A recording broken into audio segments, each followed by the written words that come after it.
हर साल दशहरे पर हम देखते हैं रावण, मेघनाद और कुंभकर्ण के विशाल पुतले जलाए जाते हैं। लेकिन क्या आपने सोचा है कि सिर्फ रावण का क्यों नहीं जलाया जाता, बल्कि उसके भाई कुंभकर्ण और बेटे मेघनाद का भी पुतला साथ में ही जलाया जाता है? क्या सिर्फ बुराई का प्रतीक है या इसके पीछे छुपा हुआ कोई गहरा रहस्य है? चलिए जानते हैं। रावण को सबसे बड़ा खलनायक कहा गया है। उसके 10 सिर काम, क्रोध, लोभ, मोह, मद, मत्सर, अहंकार, आलस्य, अन्याय और क्रूरता का प्रतीक है। पुतला जलाने का मतलब है कि इन 10 बुराइयों को अपने भीतर से जलाना। कई जगह पर रावण को केवल एक खलनायक नहीं बल्कि महान विद्वान माना गया है। कहा जाता है राम ने भी लक्ष्मण को रावण के पास ज्ञान लेने के लिए भेजा था। इसलिए रावण का पुतला जलाना ज्ञान का अंत नहीं बल्कि अहंकार का अंत दर्शाता है। कुंभकर्ण का पुतला क्यों जलाया जाता है? कुंभकर्ण रावण का भाई था। वह बहुत शक्तिशाली था, लेकिन उसका दोष एक ही था, अधिकतम निंद्रा और अंधभक्ति। कहा जाता है कि ब्रह्मा जी ने वरदान मांगते समय उसकी जुबान फिसल गई। इंद्रासन की जगह उसने निंद्रासन मांग लिया। निंद्रा आसन। कुंभकर्ण मूल रूप में बुरा नहीं था। वह कई बार रावण को समझाने की कोशिश भी करता था, लेकिन जब लड़ाई हुई तो भाई को भाई का साथ देना ही पड़ा।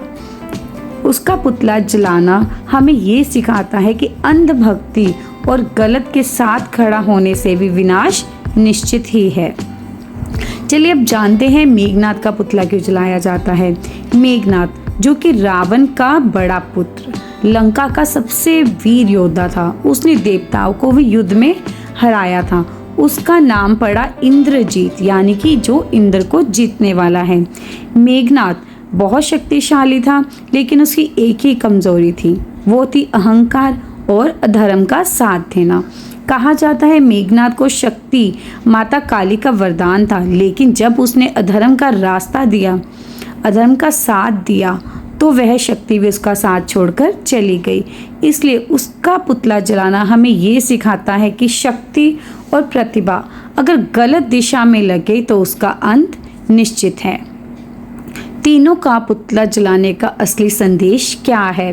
रावण के पुतला जलाने का संदेश है अहंकार और बुराई का नाश करना।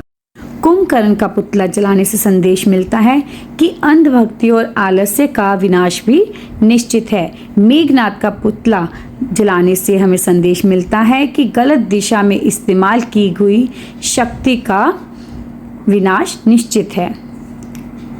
दशहरा हमें सिखाता है सिर्फ बुराई नहीं बल्कि अहंकार, अंधभक्ति, गलत दिशा में लगी हुई शक्ति, ये तीनों ही हमारे जीवन में है।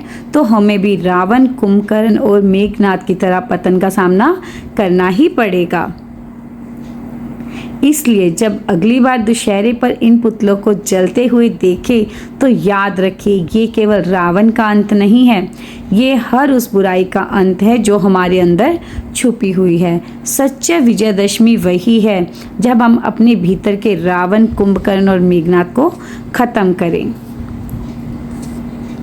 जय श्री राम।